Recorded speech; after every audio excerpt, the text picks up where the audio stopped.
हाँ दोस्तों, हमें पता है कि हम इंटरनेट पर दिखाई गई हर चीज पर विश्वास नहीं करते, लेकिन हमारी टेक्स्ट बुक्स का क्या, जो हमें बचपन से रटाई जा रही है। जी हाँ दोस्तों, बचपन से रटी रटाई चीजें भी कभी कभार गलत साबित हो जाती हैं। फिर चाहे वो ग्रेट वॉल ऑफ चाइना का स्पेस से दिखना हो या फिर जीनियस अल्बर्ट आइंस्टीन का स्कूल में मैथ में फेल हो जाना। इसलिए दोस्तों, दिल थाम कर बैठिए, क्योंकि आज हम आपको उन झूठ के बारे में बताने वाले हैं जिन्हें आप सदियों से सच मानते आ रहे हैं। और अंत में जो सच्चाई हमने आपके सामने रखी है ना, उसे जानकर आप हंसी से लोटपोट हो जाएंगे। दोस्तों, अगर हम आपसे पूछें कि इजिप्ट में बना पिरामिड किसने बनाया था, तो हमें पता आप यही जवाब देंगे कि इजिप्ट में रहने वाले मजदूरों ने मेहनत करके इस पिरामिड को तैयार किया था। लेकिन हम आपके भ्रम को तोड़ते हुए ये कहना चाहते हैं कि बिल्कुल भी सच नहीं है। असल में इस पिरामिड को बनाने वाले ज्यादातर लोग मजदूर थे ही नहीं। जी हाँ, इस पिरामिड को बनाने के लिए एंशिएंट इजिप्ट की अच्छी खासी पॉपुलेशन ने अपना बढ़ चढ़कर योगदान दिया था, जहां करीब 85 सालों तक, जिसमें 2589 बीसी से लेकर 2504 बीसी का समय लगा। और इतने समय के अंतराल में इजिप्ट के रहने वाले लोगों ने अपना खून पसीना करके इस पिरामिड को तैयार किया था, ताकि वो अपने नेशनल आइकॉन को खड़ा कर सके। ऐसे में जो लोग इतने बड़े बड़े पत्थरों को नहीं उठा सकते थे, उन्होंने यहाँ पर काम करने वाले लोगों के लिए खाना, रहने और बाकी चीजों की व्यवस्था की।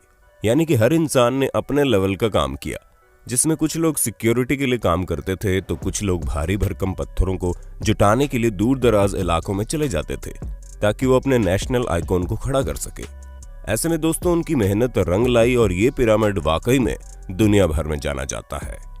चलिए दोस्तों, अब आपके सबसे फेवरेट माइकल जैक्सन की बात करते हैं, क्योंकि इस बात से कोई इनकार नहीं कर सकता कि माइकल जैक्सन ने पॉप म्यूजिक में एक अलग ही मुकाम हासिल किया था, जहां ये सिंगर के साथ साथ एक बेहतरीन डांसर भी थे। और इनके डांस मूव तो वाकई माशाल्लाह थे। ऐसे में उनका मून वॉक करने का जो स्टाइल था, वो लोगों में बड़ा फेमस हुआ। पर अफसोस दोस्तों, आपको ये जानकर हैरानी होगी कि इस मून वॉक को माइकल जैक्सन ने इवेंट नहीं किया था। हालांकि उन्होंने इसे सबसे पहले 1983 में परफॉर्म किया था। पर दोस्तों, असल में माइकल जैक्सन ने ये मून वॉक कैस्पर कैंडिडेट और कूली जैक्सन से सीखा था, जिन्होंने 1970 में इसे परफॉर्म कर दिया था। वहीं मार्शल मार्कियो ने भी इस मून वॉक को माइकल जैक्सन से पहले परफॉर्म कर दिया था। और इन सभी लोगों से पहले बिल बैले नाम के टैप डांसर ने भी इसे परफॉर्म किया था। ऐसे में ये बता पाना मुश्किल है कि इस मून वॉक को किसने इन्वेंट किया, लेकिन वो शख्स माइकल जैक्सन तो नहीं है। अब आप एक और सिर घुमा देने वाली बात सुनिए, क्योंकि आप लोगों ने कार्बन डेटिंग का नाम तो सुना ही होगा। अरे नहीं दोस्तों, ये टिंडर में राइट लेफ्ट स्वाइप करने वाली डेटिंग नहीं है, बल्कि एक ऐसा मेथड है जिसके जरिए एटमॉस्फेयर में कार्बन डाइऑक्साइड के चेंज होने पर चीजों की असली उम्र बताई जा सकती है। ऐसे में आर्कियोलॉजिस्ट कार्बन डेटिंग का इस्तेमाल करके ये पता लगाते हैं कि उनके द्वारा खोजी गई चीजें कितनी पुरानी है। और इसी वजह से हम भी आपको जितनी भी चीजों की जानकारी देते हैं, उनकी उम्र कार्बन डेटिंग के हिसाब से ही होती है। और विलर्ड लिबी नाम के जिस प्रोफेसर ने कार्बन डेट्स का पता लगाया था, और इस काम के लिए उन्हें नोबेल प्राइज भी मिला था।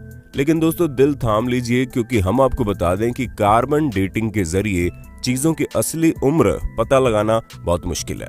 और ऐसा इसलिए क्योंकि हर जगह का एटमॉस्फेयर अलग अलग तरीके से चेंज होता है। हालांकि कुछ हद तक चीजें सही जा सकती है, लेकिन अब आप खुद सोचिए कि दो प्लांट हो, जिनमें से एक अमेरिका में हो और एक ग्रीनलैंड में, तो जाहिर सी बात है कि टेम्परेचर इफेक्ट की वजह से दोनों की ग्रोथ में काफी डिफरेंस आएगा। इसी तरह से कार्बन डेटिंग का भी हिसाब किताब है। अब चलिए दोस्तों, आपको एक और मिथ बस्टर स्टोरी सुनाते हैं, जो किसी और की नहीं बल्कि लॉक नेस मॉन्स्टर की फेक फोटो स्टोरी है। जी हाँ दोस्तों, जहां इस मॉन्स्टर की फोटो को न्यूज़पेपर में दिखाकर लोगों को हैरान करने में कोई कसर नहीं छोड़ी गई थी। और कई सारे लोग तो इस बात पर विश्वास भी कर बैठे थे कि सालों पहले गायब हो चुका ये क्रिएचर अब वापस से तहलका मचाने आ गया है। ऐसे में दोस्तों, लॉक नेस को स्कॉटलैंड में देखे जाने की बात कही गई। इस तस्वीर को सबसे पहले रॉबर्ट केनेथ विल्सन ने 1934 में लोगों के सामने रखा, और करीब 60 सालों तक इनकी ली गई इस तस्वीर को सच्चा समझा जा रहा था। लेकिन वो कहते हैं ना कि झूठ के दिन 4, सच चले 1000 साल। हाँ दोस्तों, हमें पता है हमारी बनाई गई कहावत उतनी अच्छी नहीं है, लेकिन इस जगह पर बिल्कुल फिट बैठती है, क्योंकि 1994 में ये बात लोगों के सामने आ गई कि लॉक नेस मॉन्स्टर का जो शेप उस तस्वीर में था वो कुछ और नहीं बल्कि एक टॉय सबमरीन थी, जिसे पानी में इस तरह डाला गया था कि वो उस क्रिएचर की तरह दिखाई दे। और ऐसा मर्म्यूडेक नाम के जर्नलिस्ट ने किया था ताकि वो अपने न्यूज़पेपर से बदला ले सके, क्योंकि उनके न्यूज़पेपर ने लॉक नेस मॉन्स्टर के बारे में छापने की वजह से उन्हें बातें सुना दी थी। और इसी वजह से उन्होंने इतनी बड़ी कहानी रची जिसके चंगुल में दुनिया करीब 60 सालों तक थी। दोस्तों, जब आप दुनिया के अजूबों के बारे में सोचते होंगे तो आपके दिमाग में सबसे पहले क्या आता होगा? माचू पिच्चू, ताजमहल या ग्रेट वॉल ऑफ चाइना? लेकिन बाकी सबका तो ठीक है, लेकिन ग्रेट वॉल ऑफ चाइना के बारे में हम आपको बता दें ये इतना भी ग्रेट नहीं है कि स्पेस से दिखने लग जाए। जी हाँ दोस्तों, क्योंकि सच्चाई तो ये है कि ये इतना बड़ा भी नहीं है कि इसे हमारे एटमॉस्फेयर के बाहर किसी भी जगह से देखा जा सके, फिर चाहे वो मून ही क्यों ना हो जो हमारे सबसे करीब है। और ये हम अपने मन से नहीं कह रहे, बल्कि खुद नासा ने इस बात को साबित किया है।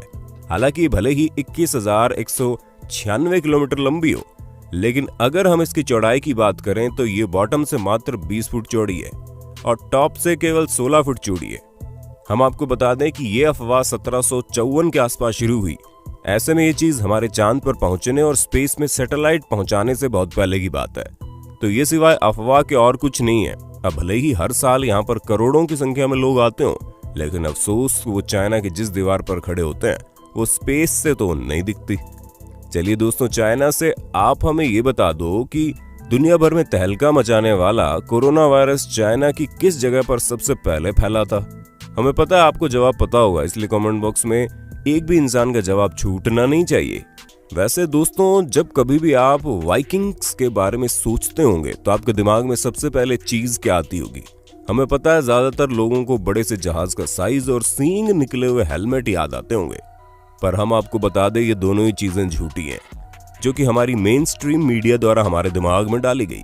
असल में कई सारे हिस्टोरियंस को वाइकिंग्स के समय के टूल्स मिले हैं, जिनमें से एक भी हेलमेट ऐसा नहीं मिला जिसमें सींग लगे हों। हालांकि ये माना जा सकता है कि वो लोग लड़ते टाइम खुद को बचाने के लिए हेलमेट का यूज करते होंगे, लेकिन इसका मतलब ये नहीं है कि उनके हेलमेट में ही डायरेक्ट सींग लगे हों। दोस्तों, ये जो अफवाह है ये तब से फैलनी शुरू हुई जब गुस्ताव मालस्ट्रोम नाम के आर्टिस्ट ने अपने आर्ट में वाइकिंग्स के हेलमेट में सींग लगा दिए, और तभी से लोग ये समझने लगे कि उनके हेलमेट में सींग होते थे, जबकि ऐसा कुछ भी नहीं है। तो दोस्तों, हमें पूरी उम्मीद है आपको अपने होस्ट और दोस्त सैम की वीडियो में मजा आ रहा होगा। अगर हाँ तो साथ ही वीडियो को लाइक करते चलिए ताकि हम फ्यूचर में भी इसी तरह की इंटरेस्टिंग वीडियोस लाते रहें। दोस्तों, अब हम आपके दिमाग की सबसे बड़ी उपज को दूर करते हैं, क्योंकि कई सारे लोगों को ये सिखाया जाता है कि अल्बर्ट आइंस्टीन जो कि इतने बड़े जीनियस थे, वो हाई स्कूल में बेसिक मैथ की वजह से फेल हो गए थे। तो दोस्तों, ये बिल्कुल गलत है।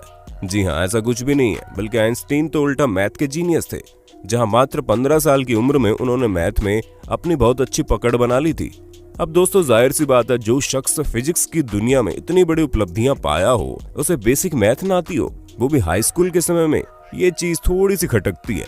पर हमें तो बुरा उन लोगों के लिए लगता है जो ये सोचते हैं कि उन्हें मैथ नहीं आएगी, फिर भी वो साइंटिस्ट बन जाएंगे। अरे दोस्तों, साइंटिस्ट बनने के लिए मैथ भी जरूरी है, ठीक उसी तरह जिस तरह सिंगर बनने के लिए अच्छा गाना जरूरी है, और डांसर बनने के लिए अच्छे मूव्स करने जरूरी हैं, क्योंकि ये सभी चीजें बेसिक्स हैं। दोस्तों, हमें पता है आपको इस बारे में कुछ भी पता नहीं होगा, लेकिन हम आपको बता दें कि 19वीं सदी के मध्य में अमेरिका में एक बहुत बड़ी अफवाह चली थी, जहां पर सिगरेट बेचने वाली कंपनियां एडवर्टीजमेंट में कहती थीं कि सिगरेट सेहत के लिए अच्छी होती है।